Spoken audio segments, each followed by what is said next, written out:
je reviens aujourd'hui avec mes pinceaux pour les yeux. Je vous avais fait ma vidéo sur les pinceaux pour le teint. C'est pas une vidéo qui vous a énormément plu, j'ai trouvé, par rapport aux statistiques et à vos retours. Mais vu que j'ai fait celle pour le teint, je vais faire celle pour les yeux pour compléter. Et je me dis que ça va quand même aider certaines d'entre vous. Donc on commence tout de suite avec les pinceaux, ceux que je juge indispensables pour moi, dont je ne peux pas me passer. Aussi mes bons plans, les prix où trouver les pinceaux, etc. etc. Je les ai classés derrière moi et je vais tout de suite commencer. 1, 2, 3, come on girl. Je commence par les pinceaux plats, donc j'en ai beaucoup, c'est les pinceaux que j'utilise pour juste appliquer la matière tout simplement. J'en ai 3 de chez ELF que vous trouvez à 1 € qui sont vraiment très bien. C'est pour ça que j'en ai 3, hein, parce qu'on n'en a jamais assez de ce genre de pinceaux. Vous voyez, j'ai beaucoup de pinceaux pour les yeux. J'en ai aussi 2 autres qui ressemblent fortement, mais en fait qui sont un tout petit peu plus petits. Donc pareil, j'en ai 2, ce qui fait que j'en ai 5. Et j'en ai un comme ça qui vient d'une Neki qui a des poils un peu plus fibreux, qui va un petit peu plus accrocher les pigments. Mais voilà, mais pour 1 €, ceux de chez ELF sont vraiment très bien. Ensuite, vous avez le pinceau estompeur qui là est une espèce de boule qui est parfaite pour fondre, estomper votre fard. Donc là pareil, j'en ai 2 de chez ELF parce qu'ils sont vraiment très bien. Mais mon chouchou de tous les temps, c'est celui-ci. C'en est un de chez Real Techniques. C'est le Deluxe Squeeze Brush. Et c'est un espèce de gros pinceau par rapport aux autres et qui est parfait pour estomper parce qu'il est très dense, très gros et du coup ça va vraiment plus vite et c'est vraiment plus propre, je trouve. Ensuite, j'ai tout mis ensemble, mais en fait, c'est un peu un mélange de pinceau eyeliner que j'ai détourné. En pinceau eyeliner, vous allez trouver le pinceau tout simple, tout fin, comme ceci, qui là, et en est un de chez Kiko. Qu'est-ce que j'ai d'autre? J'en ai un aussi comme ça, qui est vendu avec l'eyeliner en... Il est pas bizarre chez moi. L'eyeliner en peau de chez Maybelline. J'en ai un que j'avais acheté de chez Real Techniques qui a une petite pointe en silicone que personnellement je n'aime pas du tout parce que j'arrive pas à travailler la matière. J'en ai un comme ça qui est pareil de chez Real Techniques qui est censé être pour l'eyeliner mais qui est beaucoup plus épais et pour le moment j'ai pas réussi à détourner son utilisation. Donc voilà pour les plus fins, mais pendant longtemps j'ai utilisé ces 2 petits. Après, mon chouchou du moment au niveau d'eyeliner, c'est celui-ci. Donc c'est un petit pinceau biseauté qui est biseauté, qui est extrêmement fin et qui permet de faire des traits très fins et très précis. Et c'en est un qui vient de chez Essence qui coûte 3 fois rien. J'en avais déjà un autre de chez Essence, mais je ne sais pas pourquoi celui-ci est beaucoup plus fin. Il y en a un qui est rose et l'autre qui est violet. Vous en avez aussi un de chez ELF comme ça. Ben non, seulement c'est un pinceau pour les sourcils. Après tout ce qui est pinceau biseauté que j'utilise pas pour l'eyeliner parce qu'ils sont trop épais, je les utilise pour me mettre le fard en ras de cils inférieur. Donc j'ai aussi celui-ci qui vient de chez Ebelin, enfin c'est la marque du DM. J'en ai un tout petit qui est de chez Catrice. En fait c'était un double embout mais l'autre il s'est cassé.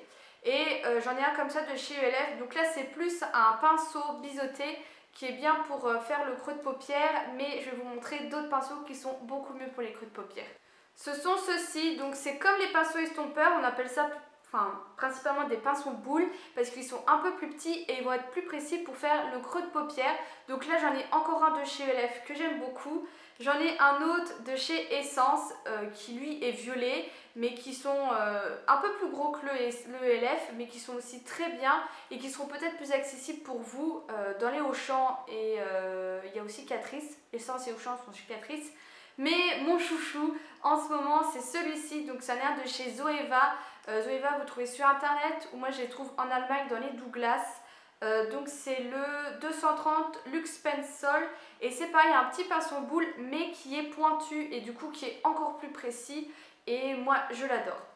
En pinceau estompeur mais avec une pointe précise, j'ai aussi celui-ci qui vient de chez Emit Makeup que j'ai reçu dans une glossy box Mais personnellement je suis pas très fan parce que je préfère beaucoup mon gros pinceau estompeur pour estomper. Après ça peut être pratique à voir mais pour moi c'est pas un indispensable. J'ai celui-ci, alors là comme ça vous vous dites Adeline c'est quoi de ça? En fait c'est à peu près, il avait à peu près la même forme que celui-ci, c'en est un de chez Kiko. Je vous en ai parlé sur le blog parce que pour moi c'est un gros flop, il est maintenant inutilisable, il faudrait même que je le jette. Je sais même pas pourquoi je le garde parce qu'il a aucune utilisation tellement les poils sont rêches. Et un peu un dérivé que je savais pas trop où mettre, c'est celui-ci que j'adore, toujours de chez Real Technique, qui est le Base Shadow Brush. Alors c'est un mélange de pinceau plat, pinceau estompeur, parce que vous voyez par sa forme qu'il est assez plat, mais il est très dense, et ce qui permet de prendre le fard, de l'appliquer et en même temps de commencer l'estompage. Et moi qui fais beaucoup d'aplats dans la semaine parce que le matin j'ai pas trop le temps de me maquiller, et bah c'est hyper rapide, ça fait le crayon propre, un coup de gros pinceau estompeur et c'est fini, je peux partir. Donc je l'aime beaucoup. Ensuite, des autres pinceaux que j'ai mais que j'utilise pas spécialement, c'est des petits pinceaux détail. C'est des petites pointes comme ceci. Donc celui-ci c'en est un de chez ELF. À la base c'est le concealer brush, c'est un pinceau à concealer. Mais clairement c'est juste pour les boutons et je l'utilise jamais. J'en ai aussi 3 comme ça de chez ELF qui eux quand ils sont noirs c'est la catégorie studio chez ELF. N'hésitez pas à me dire si vous voulez une vidéo sur ELF. Et pareil que par moment j'utilise beaucoup pour le ras de cils ou pour faire des choses beaucoup plus en détail. C'est bien d'en avoir un mais d'en avoir là comme moi autant c'est inutile. J'ai aussi celui-ci de chez Real Technique, le Détailleur Brush. Celui-ci je l'ai utilisé hier pour mettre une petite touche de doré au centre de ma paupière.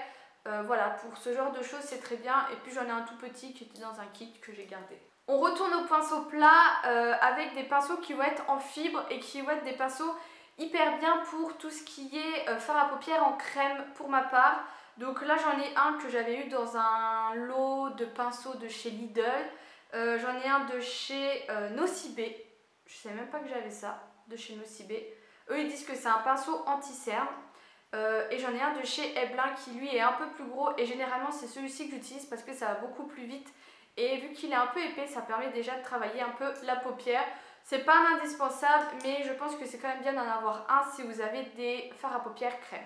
Et les mousses dans tout ça, parce qu'avant on se maquillait beaucoup avec les petites applications, les petits applicateurs en mousse qu'on trouve dans les palettes. C'est vrai que ça sauve la mise et parfois ça apporte une autre texture au fard. Moi j'en ai deux, j'ai celui-ci qui vient de chez The Body Shop. J'ai plus sa référence parce que c'est assez effacé, que j'utilise beaucoup pour nettoyer sous mon sourcil, d'apporter une touche de lumière. Et j'ai celui-ci qui vient de chez P2 que j'avais acheté parce que j'aimais bien sa forme. Au final j'utilise pas beaucoup, je sais plus c'est quelle youtubeuse qui l'utilise un pinceau comme ça. Au niveau du concealer ça peut être super bien, il faudra que j'essaye. C'est vrai que je l'ai mis dans mon pot pour les yeux. Mais je sais par un moment je l'appliquais vraiment ici pour la touche lumière au coin interne et il était parfait. Pour finir je l'ai mis dans les catégories yeux mais c'est plus pour les sourcils. C'est le goupillon de base pour vous coiffer les sourcils ou les cils qui vient de chez ELF et qui coûte 1 €. Ou j'ai celui-ci, l'espèce de duo avec la petite brosse et le petit peigne, pareil que j'avais vu dans un kit Lidl. C'est pas des indispensables, ça je pense que c'est un truc à avoir quand même, mais celui-ci non.